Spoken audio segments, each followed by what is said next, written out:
This is what I would do if I had to start from scratch with no money and no audience. I have a YouTube channel, I mean, with the same name. I'm from Argentina, so I talk on Spanish, and I have almost 2,000 subscribers. But if I had to start from completely zero, I mean, from the ground up, I believe there are like two different ways in which you can get users for your apps. The first one is for the short term, and the second one is for the long term. Okay. Now, I believe the first method or the first way to get users won't work forever because it depends on your time. And one of the things that you probably don't want to do if you are creating a company is to depend on your time, because what a companies do all around the world is they buy your time for a certain price, and then they sell your time for a higher price. It's as simple as that. It's how all companies work. So I believe for the short term, what you can do is, because first of all, you need to start getting cash flow, to start getting money, and to start. To be able to hire people, to be able to improve your app, to be able to grow your company. So what you can do for the short term is start doing cold outreach. And for cold outreach, you have like two or three different methods. Okay, the first one is cold calling, cold messaging, okay, and cold email. Then you have, like little variants that depend on those outreach methods. If I had to start with cold messaging from completely zero, what I would do is I would start searching on Facebook, Facebook groups related to the audience or the niche that I'm targeting, and I would start messaging the participants of those groups. Okay, but very important, be natural with the first message. Okay, I would start messaging 70 to 100 people a day. Then you can automate this process, but don't try to automate it on the at first. Okay, I would start messaging 70 to 100 people a day, and I would just ask them if I can simple if I can ask them simple question. Okay, as simple as that. Don't try to pitch yet. Don't try to sell anything. Don't try to even add value, because we are starting out. Okay, we are not doing anything more. If they let us continue the conversation, then we can ask them, hey, I've noticed that you have this problem, and for the last, I don't know, for the last month or for the last couple of months, I have been building a solution for that problem. Would you mind if I show it to you? And I would recommend you to follow up at least 3 or 4 times, okay? Because a lot of people don't have time to read the messages. A lot of people are simply busy and they don't read the messages on Facebook, Instagram, or whatever.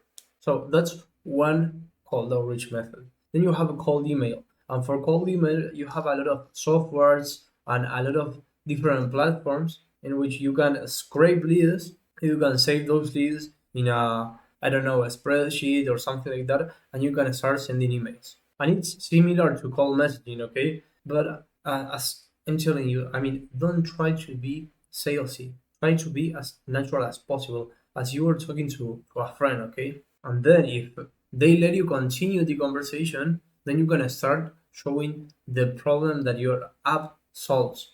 Same as call messaging, don't expect to have a lot of answers or a lot of replies, because that simply won't happen. Okay, you need to be consistent and you need to follow up. And something that I have understood, and something that I've learned by doing cold outreach, is that it doesn't matter if you do, like, if you contact 1,000 or 2,000 people, because if you can't continue following up with those people, it doesn't make sense. You're not creating relationships. You are just like throwing spaghettis at the wall and hoping something sticks. And cold outreach doesn't work that way. So keep consistent with quality of leads that you can keep following up, that you can keep sending messages or emails or whatever you are doing. Okay. Finally, you have cold calling, and I believe This is one of the most painful outreach methods, but it's one of the methods that teaches you the most, because even though it's not the same, it's very similar to going door to door. Okay, you have the lead talking to you, and you receive a lot of objections, but you understand deeply the problems that they have. Okay, and how you need to talk, and how you need to pitch your solution, and what do you have to say, what you don't have to say. And same as cold messaging and cold email, don't expect to have a lot of friendly conversations at first. Okay, you need to keep following up at least 4 or 5 times. I know people that follow up at least 7 times. So don't expect to become a millionaire overnight. Now, we have already covered cold outreach methods. Okay, these methods are for the short term. Now, for the long term, you have obviously social media content. Now, if I had to start from completely zero, okay, from the ground up, I wouldn't obsess with trying to be everywhere. Okay, don't try to be on Instagram, TikTok, YouTube, X, I don't know, LinkedIn, Reddit. You have a lot of different platforms. I would try to be consistent on at least one platform. Okay, try to upload one TikTok a day, okay, or one Instagram reel a day. And when you start seeing engagement on that platform, then you can expand. But first of all, try to understand how that platform works, and then you can keep improving along the way. And now, very important, don't try to upload, any kind of video. I would upload like three different type of videos. Okay, the first one is educational content. The second one are testimonials, which will in the future integrate with the cold outreach method. And the third one, videos just talking to the camera and showing how you are.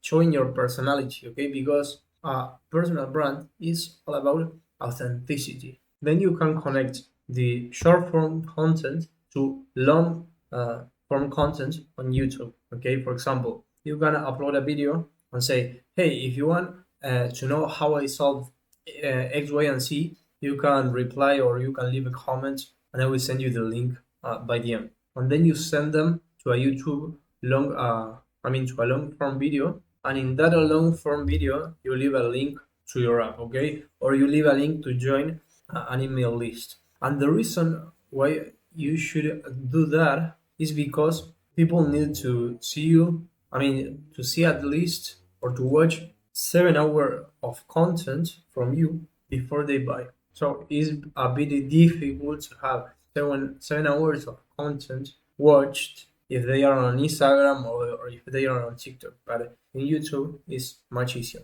Keep this in mind. People need to watch, as I was telling you, like 7 hours of content on 4 different platforms, and they need around 11 touch points. This is not something that I say. This is something that this is a research from Google. Now, once the short form strategy is working, you're gonna start investing money on the long in the long term strategy. Okay, so you're gonna start creating like small ads to send people to your Instagram page, for example, because that will compound over the time. And obviously, it's not the best.